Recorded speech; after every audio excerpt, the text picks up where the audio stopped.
as I've said on this a couple of times, right? One of the things that grounds me is accountability for white folks. It's not called activism; it's called accountability. Because as white folks, we've had 400 years to do better and to hold ourselves and our community of white folks accountable, and we haven't. And that's why we live in the world that we do, and that's why we live in the climate we do. And that's something that I want to work on changing, and the only way I can do that is within my community, which is to all the white people watching.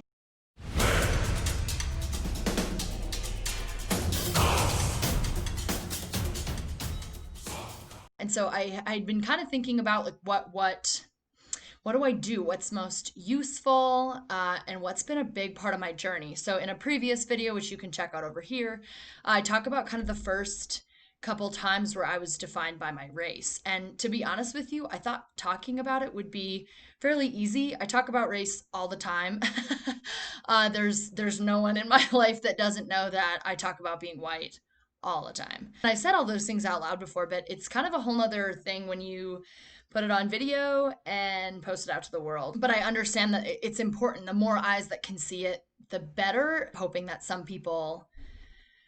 white people really start to do the work. One of the things I wanted to do was share times that I've been racist. And so I've been thinking about that. I've been mulling that over for probably a month. And then I recently listened to a podcast that featured Ibram X. Kendi. And that was the moment that was like, yep, you have to do this. I wrote down what he had said in this podcast, and I can also put the podcast in the description here. So this is what he said. The heartbeat of racism has been denial.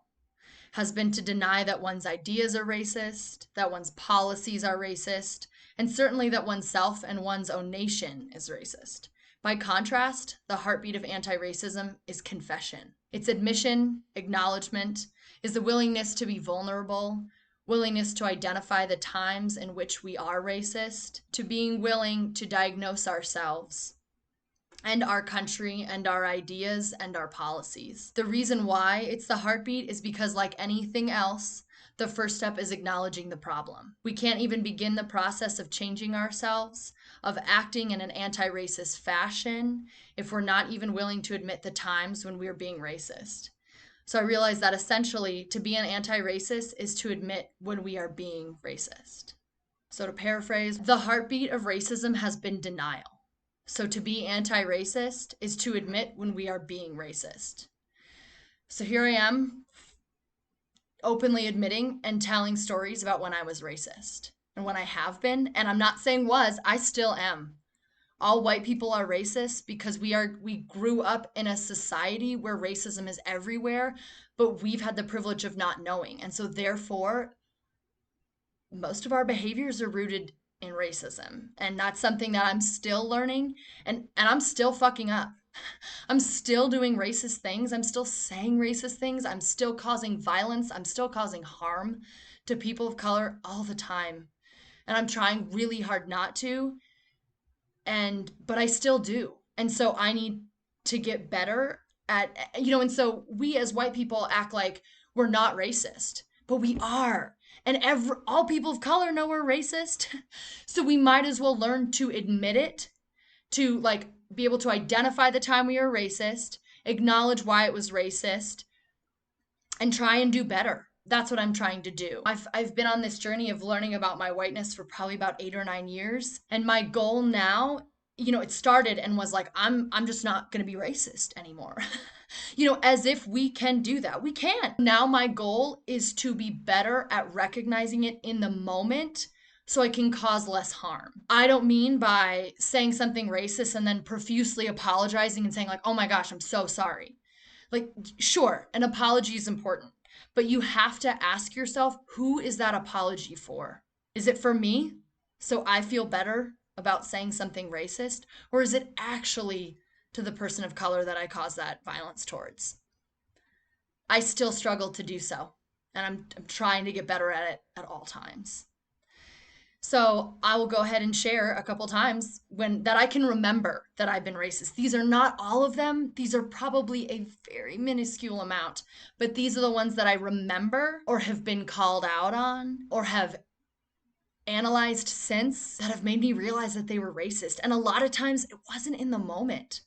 And honestly, when I've been thinking about doing this video, I didn't even remember before it this first time that I'm gonna tell you about.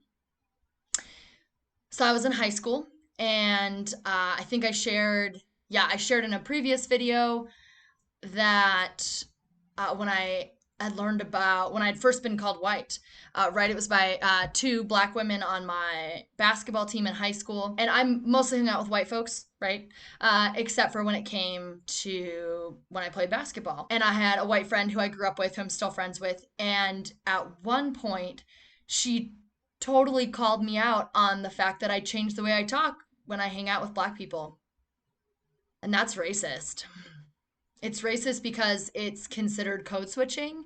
And code switching is a tool that the idea is that you change the way you talk to fit into the crowd that you are around. And it's used predominantly by people of color. So therefore, the discrimination and oppression doesn't happen towards them, whether it's over the phone or on resumes or and a lot of professional capacities and spaces where they feel like they need to get the respect that they're not going to be rightfully given that I would get. And so, yeah, and so I was code switching. I was fitting in with my black friends. And that's racist. Another time, I was in college. I was a grad student working in a department that's surrounded by leadership and social justice. I was one of the only white people that worked there, and we worked with a lot of students. There was a student, we're in a cubicle kind of format, right? There's a student that sits across from me. I was listening to Mary J. Blige, and there was a black woman that was a student across from me. Don't I Because I'm racist, right? Like I want to say I don't know why, but it's because I'm racist. Was really into Mary J. Blige at that time. Was really listening to her music, and so I chose this black woman across from me, this black student, to ask, like, what kind of music do you like? And now looking back, I was looking for her to say R&B. That's racist. Why? I just automatically assumed that a black woman must love Mary J. Blige and a black woman must love R&B. And she looked at me and she said like K-pop, and she really likes K-pop. And I'm sure I showed it in my face. I was just shocked, like, what? And immediately felt like flushed and hot and sick. I had no idea how to deal with it because I'm a white person and I am slowly learning what to do when I do something racist. I didn't know what to do. I think the conversation continued. I said something about how I like Mary J. Blige. She said her mom loves Mary J. Blige. And then we kind of sat down. And I remember thinking, like, just racing through my head, like, what is this? What is this feeling? Like, I asked an innocent question. It wasn't racist, right? And sure, I didn't make it known that I was like, wait, I thought you would like Mary J. Blige, right? Which would be verbalizing my racism. But I'm sure it was fairly obvious by the look on my face that that was not what I was expecting. And that's racist. One of the most recent times, which was probably less than a year ago, and has been one of my worst racist moments to date, and I still feel lots of shame around it. As I was hanging out with a couple friends, my partner, so it's four of us, it was another couple. We'd been drinking, decided to go to McDonald's, I believe. We had ordered, everything was good. We had been having a great time that evening. The person of color in our group, and out of us four, asked at McDonald's for some sauce. I don't remember the name. And I made a comment about how, oh, you like the ethnic sauces. And like that's disgusting. I cannot I can't believe I said that, and my partner looked at me and immediately within seconds was like, maybe it was minutes, but I'm sorry, that was really racist.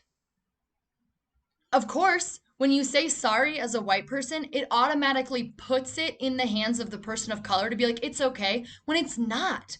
It's not okay. all I wanted to do was keep apologizing and keep apologizing and but I understood, because I've been doing this work for a long enough period of time, that the more I said sorry, the more it was for me and not for them.